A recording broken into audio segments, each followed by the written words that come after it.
ராஜா இஸ்லாத்துக்கு வந்தாரு, அதை எங்க சேர்க்கிறது? அப்ப பெரியார் தாசன் இஸ்லாத்துக்கு வந்தாரு, அதை எங்க சேர்க்கிறது? பெரியாரே இஸ்லாத்துக்கு தான் வந்தாரு, மூடி மறைச்சிட்டாங்க.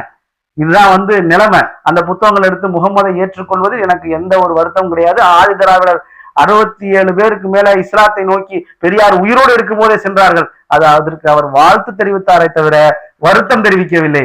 இன்னும் சொல்ல போனா கேட்கிறாங்க, அம்பேத்கர் அவர்கள் லட்சக்கணக்கான மக்களோட புத்த மதத்துக்கு சென்றாரே, எந்த மதத்திற்கு செல்ல வேண்டும் என்று கருத்து கேட்கும் போது, பெரியாரிடம் கேட்கும் போது பெரியார் சொன்ன கருத்து என்ன தெரியுமா? இதை பெரியாரிஸ்டே தான் சொன்னாங்க, நம்ம சொல்லல. நீங்க இஸ்லாத்துக்கு போறதுதான் சரி அப்படின்னு சொல்லி பெரியார் சொல்லி கொடுக்குறாரு. ஆனா அவர் என்னன்னா, இதனால ஒரு சில விஷயங்கள் பிரச்சனைகள்லாம் வரும் அப்படிங்கறதுனால அவர் என்ன பண்ணாருன்னா, நேர எதுக்கு போறாரு? பௌத்தத்துக்கு போயிடாரு. அது இந்து மதத்துல ஒரு பார்ட்டு தான். ஆனா இந்துவாக நான் சாக மாட்டேன்ட்டாரு. புரியுதா? அப்ப அந்த இந்துல போய் உசேன் சேர்றாரு. விளங்குனா தானே இஸ்லாத்தை என்ன படிக்கணும், விளங்கணும், இஸ்லாத்தை பார்க்கணும்.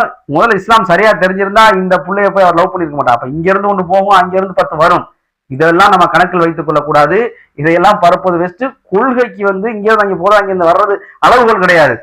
வாத பிரதிவாதங்கள் மூலமாக, தத்துவங்கள் மூலமாக, கருத்துக்கள் மூலமாக, அறிவுபூர்வமாக நீங்கள் இந்த விஷயத்தை அணுகி எது சரி என்பதை ஆய்வின் மூலமாகத்தான் நிரூபிக்க வேண்டுமே தவிர ஆட்கள் ஆள்மாறாட்டம் பண்ணுவதன் மூலமாக இதை நிரூபிக்க முடியாது என்பதை இதில் நீங்கள் தெளிவாக விளங்கிக் கொள்ள வேண்டும்.